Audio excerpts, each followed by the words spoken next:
Sveiks, mans mīļais skatītāji! Kustība ir dzīvības pamats. Tā stiprina gan mūsu ķermeni, gan garu. Stiepšanās, dejošana vai ikdienas soļi, katra kustība nāk mums tikai par labu. Mūsu pirmajā stāstā noskaidrosim, cik liela nozīme ir pareizai kustībai. Kustība ir būtiska veselībai, taču svarīgi to darīt pareizi.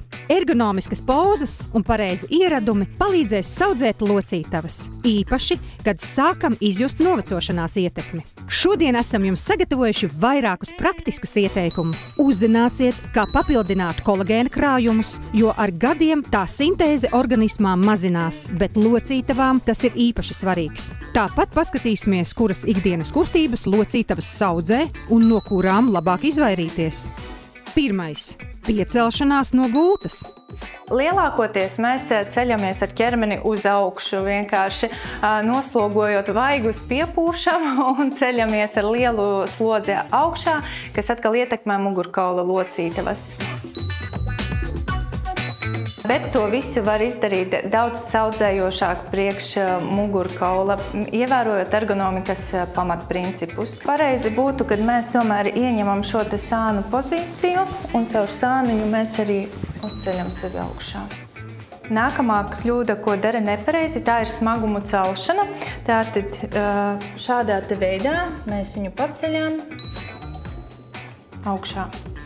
Vēl viens variants ir, kad arī pa tālu šis te priekšmets atrodas un mēs viņu šādi te arī valkam. Kāda ir pareiza smaguma celšanas tehnika? Stabili ietupjamies maksimāli tuvu ķermenim un ar kāju spēku mēs atceļam, muguru arī nesaliecot. Un nolikt priekšmetu, kā ir pareizi? Mēs arī pieejam maksimāli tuvu, lai mēs varam ieliekties ceļos un nolikt šo te kasti. Noteikti kļūda būtu, kad mēs viņu mēģinātu šādi te kaut kā nolikt. Daudzi šobrīd pievērsušies arī dārza darbiem. Kādas kļūdas šeit tiek pieļautas? Visbiežākā pozīcija, ko izmanto dārza darbos, ja mēs te iedomājamies, ka tā ir dobe, tad bieži vien izmanto šādu te pozīciju, kas ir ļoti traumatiski arī mugurai. Pareizi būtu, kad mēs izmantotu ietupienu, kad mēs arī saglabājam muguru taisnu un šādā te veidā darboties, vai arī uz abiem celīšiem, bet vēlams būtu likt apakšā paliknīti vai ceļu sargus, lai saudzētu arī ceļu locītavas. Pat ergonomiski pareiza poza prasa pauzi. Atelpas brīdī neliels vingrinājums ķermenim nāks tikai par labu. Lai atslogotu muguru, mēs varam izmantot, piemēram, grābekļa kātu, lāpstas kātu un noliekties uz leju šādā te veidā atbrīvojot muguru. Ceru, ka tev, mani mīļo skatītāji, šie padomi bija noderīgi. Tagad laiks pievērsties sarunai par kolagēnu, kura sintēze organismā ar vecumu samazinās, un tas būtiski var ietekmēt locītavu veselību. Kolagēnam ir īpaša loma kaulu un locītavu veselībai. Kolagēns domāts ne tikai ādai un skaistumam, bet kolagēna šķiedras veido līdz pat 70% no krimšļa, kas ir galvenais locītavu atbalstītais. Ar gadiem kolagēna sintēze samazinās, līdz ar to nepieciešams uzņemt papildus. Un te lieliski palīdz cemiogemze, šobrīd 2 reizes spēcīgāks. Cemiogemze sastāvā ir 1. un 2. tipa kolagēns, kas papildināts ar C vitamīnu. Kolagēns cemiogemzes sastāvā ir bioloģiski aktīvajā formā, tas nav jāpārstrādā un organisms to var nogādāt tieši tur, kur tas ir nepieciešams – locītavās, saitēs, kaulos. Lietošana ir vienkārša, 1 kapsula dienā, jebkurā laikā. Veselīgam dzīvesveidam, uzturam un regulārām fiziskām aktivitātēm ir pozitīva ietekme uz mūsu locītavām. Taču tas viss nevar kompensēt to, ka ir radies kolagēna trūkums organismā. Tāpēc ieteicams 1. un 2. tipa kolagēnus uzņemt papildus. Un te pat tiešām lieliski var palīdzēt cemiogemze, kas ir 100% tīras formas jaunās paaudzes kolagēns.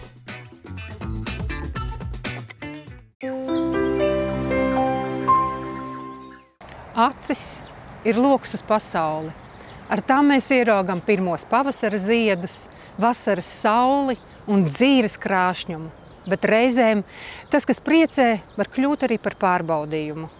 Pavasaris daudziem nozīmē ilgi gaidītu sauli un ziedošu dabu, bet citiem asarojošas acis un nebeidzamu niezi.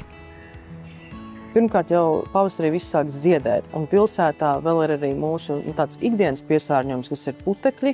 Vējainā laikā viss tas kopā sajaucās, ja? Un, protams, kad acis ir tā vieta, kur arī šie putekšņi visvieglāk var iekļūt un pielikt. Un ļoti daudz cilvēki šobrīd atzīst, ka viņiem ir šīs pavasara alerģijas, kas ir ļoti liels diskomforts cilvēkiem ikdienā. Tas ir asarojošas acis. Daudziem tas ir arī apsārtums. Lai mazinātu diskomfortu un pasargātu acis no alerģiju izraisīta kairinājuma, daudziem par glābiņu kļūst īpaši acu pilieni. Ļoti interesanti ir piliena Navi Infla. Arī nosaukumā var mazliet jau saprast šo iekaisuma virzienu, kurā šie pilieni strādā. Un es teiktu, ka tas virziens ir diezgan plašs. Gan alerģiskais acis kairinājums, gan mehāniskais, kas ir gan no saules, gan no vēja. Un, protams, ka pilienos ir arī tāds sastāvs, kas nomierina aci, mazina arī šīs varbūt arī tādas nelielas konjunktivīta pazīmes, kad ir kaut kāda arī izdalījuma no acis. Pilieni ļoti labi palīdz gan iztīrīt, izmazgāt, ja, gan arī mitrināt to aci. Ja. Līdz ar to gan mazinās apsārtums, mazinās diskomforts. Ja. Šos pilienus Navi Infla iesaka lietot tajā brīdī, kad mēs sakam, liekas, ka acis ir iekaisusi. Ja. Ir tāds nopietnas kairinājums, nopietnas apsārtums. Savukārt Navi Vision Plus iekaisušām acīm palīdz novērst vieglas alerģijas simptomus. Formulu veido 3 dabīgu augu ekstraktu unikāla kombinācija – kliņģerīte, burvilazda un ceļtaka, kas mitrina un aizsargā acis no oksidatīvā stresa, nomierina acis alerģiska kairinājuma gadījumā. Ir, piemēram, alerģijas, kas nav ļoti stipri izteiktas, bet viņas ir visu to laiku, kamēr kāds, piemēram, no augiem zied. Ja? Un tad šie ir pilieni, kurus tad var piedāvāt pacientiem, kuriem ir šie vieglie alerģiskie simptomi, un viņi vēlas tādus vairāk dabīgus acu pilienus. Abi acu pilieni piemēroti arī kontaktlēcu lietotājiem. Pavasaris var būt baudāms arī jūtīgām acīm, atliek tikai atrast piemērotu risinājumu.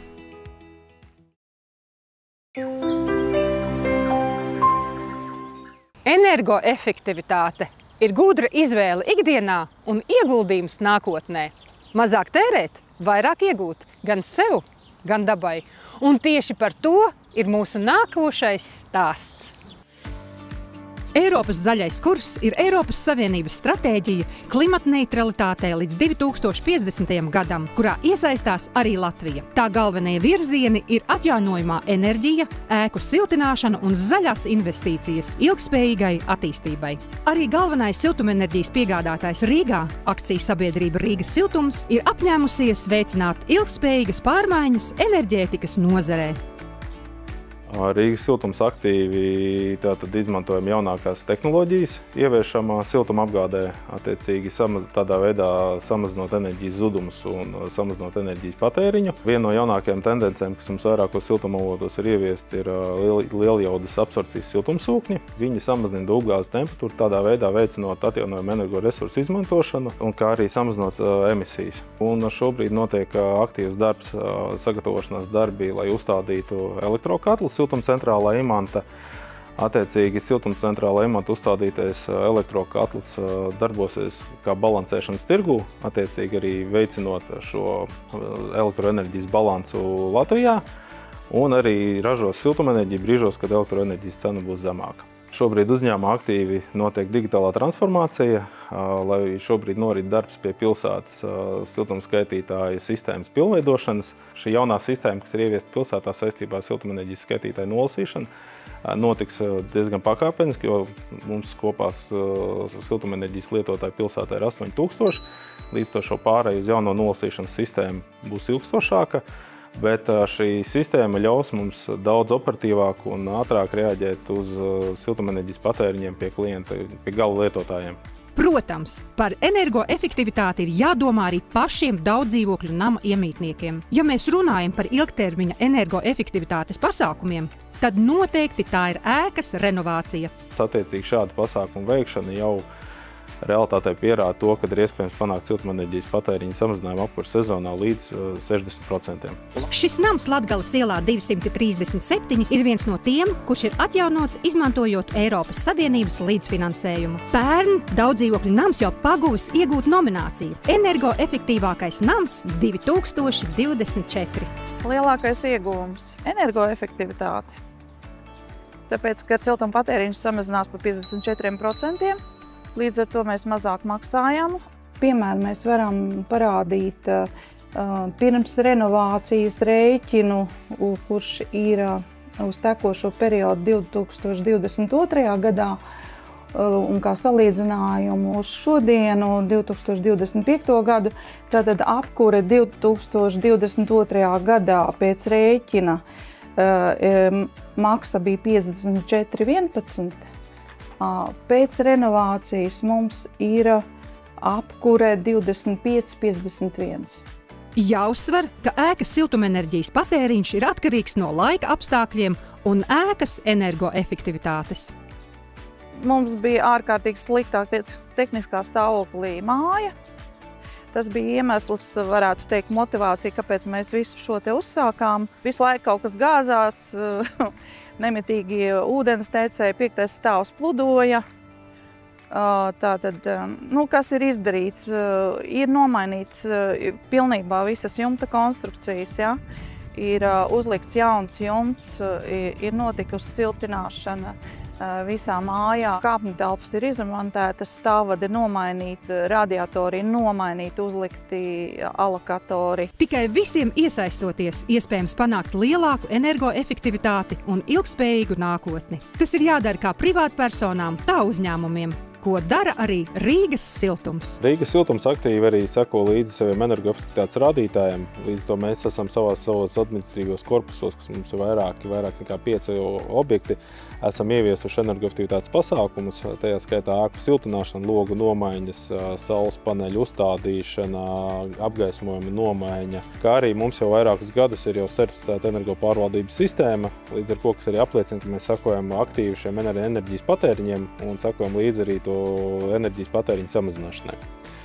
Un saistībā ar šo mēs saņēmām no Rīgas Tehniskās universitātes marķējumu Energo vienoti. Tas ir Rīgas Tehniskās universitātes projekts, kurš ir starptautisks un apliecina uzņēmuma energopratību. Ik viens var sākt ceļu uz energoefektīvāku mājokli, interesējoties par ēku siltināšanas iespējām un pieejamo atbalstu. Pirmais solis ir izvērtēt daudzdzīvokļu nama siltumizolāciju un konsultēties ar speciālistiem par efektīvākajiem uzlabojumiem. Un tagad laiks mazai reklāmas pauzei. Tiekamies pēc brītiņa.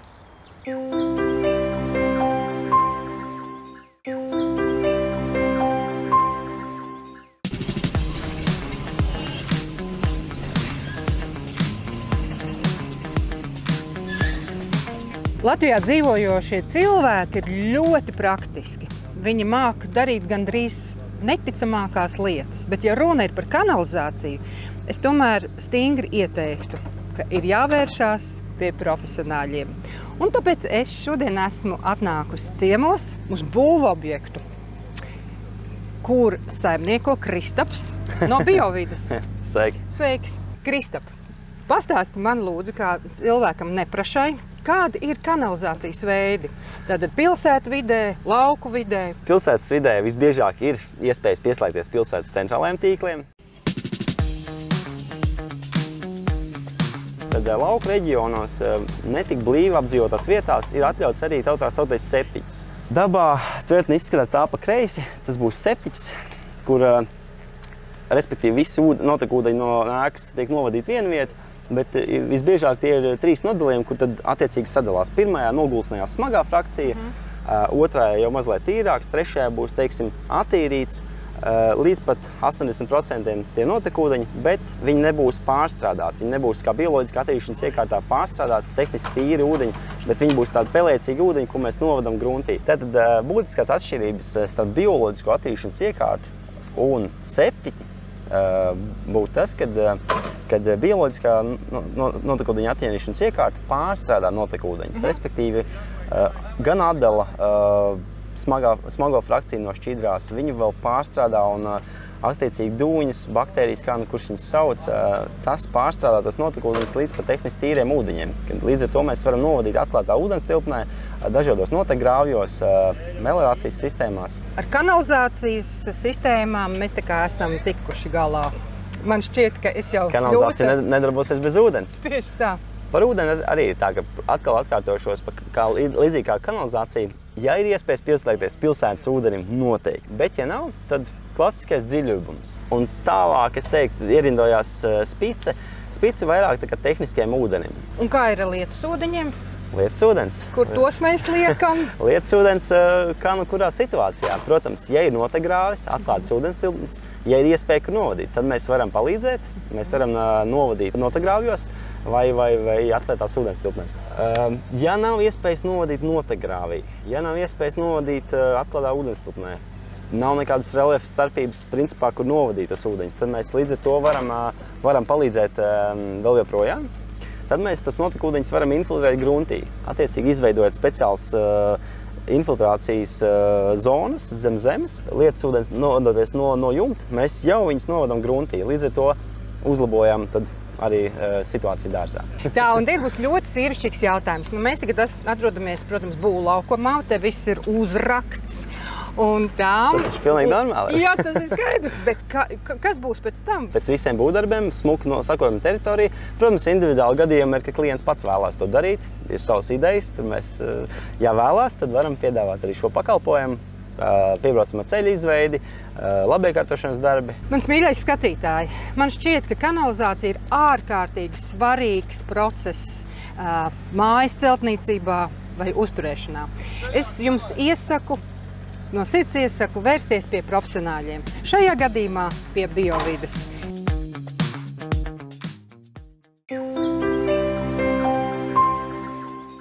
Pavasaris ir ķermeņa un prāta atmoda, kad ir iespējams atjaunoties gan fiziski, gan emocionāli. Tu taču man piekritīsi, vai ne, mans mīļais skatītāji? Un tagad laiks mūsu nākošajam stāstam. Katrs no mums dzīves laikā ir ticis pie lielākas vai mazākas brūces. Tāpēc ir ļoti svarīgi zināt, kā brūces apkopt, jo pretējā gadījumā pat maza brūcīte var novest pie nepatīkamām sekām. Brūce ir mehānisks audu bojājums, kas var bojāt gan virspusējus, gan arī dziļākus audus līdz pat kaulaudiem. Atkarībā no brūču veida tās iedala plēstas, griestas, šautas, kostas, operācija brūči, jeb aseptiskās brūces, kā arī izgulējumu, apdeguma brūces. Kā sniegt pirmo palīdzību sadzīvē gūtu brūču aprūpē? Ļoti svarīgi brūci apstrādāt jau no paša pirmā mirkļa. Ja tas ir lauka apstākļos, tad pēc iespējas nomazgāt, nodezinficēt rokas ar spirtotu šķīdumu, ziepēm un ūdeni, un nepieciešama brūces primāra apdari. Vispirms brūci no ārpuses nebojā tos audus, bet līdz brūcei apmazgā ar spirta šķīdumu, brūci pašu skalo ar fizioloģisko šķīdumu, nātrija chlorīdu šķīdumu. Ja brūci ir stipri asiņojoša, tad to tamponē. Pēc tam, atkarībā no apstākļiem, tad brūcei uzliek sterilu pārsēju. Pirmajās 6 stundās brūcē iekļūšie mikroorganismi nevairojas, bet pielāgojas videi, to patogēnās īpašības neizpaužas. Bojātie audi ir laba vide mikroorganismiem, un ja brūce nav laikus apkopta un pārsieta, tā drīz vien var sastrutot. Šobrīd ir pieejami dažādi pārsēju materiāli, kas satur dažādas gan dziedinošas vielas, antibakteriālas vielas, gan arī šķidrumu absorbējošas vielas. Ja ādas bojājums ir virspusējs, varam izvēlēties Granuflex vai Granuflex Extrasin. Tie ir gadījumi, kad bojāto ādu vēlamies pasargāt no papildus bojājumiem, no infekcijām, no atkārtotas noberšanas. Plāksteris būs piemērots nobrāzumiem, viegliem apdegumiem, ja veidojas izgulējumi, čūlu dzīšanas beigu fāzē, kad jaunizveidotā āda jāpasargā no bērzes. Zem pārsēja veidojas želē veida viela, kas attīra brūci un veicina sadzīšanu. Šāds hidrokoloīdu plāksteris var klāt brūci līdz pat 7 dienām. Tad tas jānomaina. Ja brūce ir virspusēja un nav inficēta, tad lieto šos absorbējošos plāksterus. Ja brūce jau ir inficēta, tad lieto plāksterus, kas satur šīs antibakteriālās vielas, piemēram, sudrabu. Šāds ādas bojājums parasti ir čūlas vai izgulējumi. Nereti tie jau ilgstoši, nedzīstoši un ir nepieciešami līdzekļi, kā tos ārstēt arī mājas apstākļos. Varam izvēlēties Aquacel grupas pārsējus Aquacel AG plus Extra ar sudraba joniem. Mitrā želē veida viela ir ieslēgta tikai virs bojātās ādas. Mitrā vide palīdz sudrabam iedarboties, arī dzīšana labāk notiek mitrā vidē. Pārsējas var palikt uz brūces līdz pat 7 dienām. Pārsējus var iegādāties Latvijas aptiekās, interneta aptieku veikalos un www.glikometrs.lv. Papildus informāciju par pārsējiem uzzini www.brūces.lv. Un tagad mazs, bet praktisks padoms. Izvēlies sezonas dārzeņus, kusties vismaz 30 minūtes dienā un ej gulēt laicīgi. Tā tu rūpēsies par savu imunitāti ikdienu. Klēpus, iesnas, saaugstēšanas – tā ir samērā bieža izplatīta problēma. Daudzi cilvēki ar to saskaras diezgan bieži. Šos simptomus nedrīkst atstāt nepamanītus, bet nav obligāti jāskrien aptieka pēc smagas artilērijas, bet pietiek ar viegliem, bet efektīviem risinājumiem. Tāpēc es cilvēkiem rekomendēju Thermobronx – karsts augu dzēriens, kas izsilda organismu, lai tie simptomi neiet tālāk. Kāpēc izsildīšanas?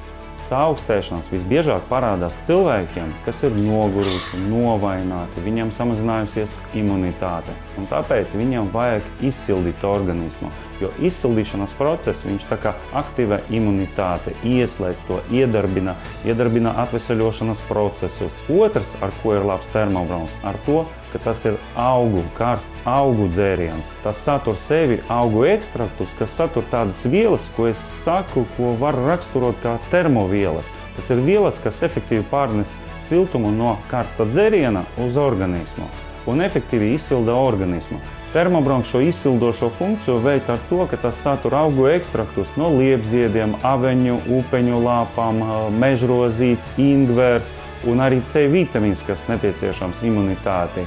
Visi viņi satur diezgan bagāti bioloģiski aktīvas vielas, ko pieņemsim parasti pagatavojama tēja, tādu koncentrāciju nesatur, atšķirība no Thermobronx.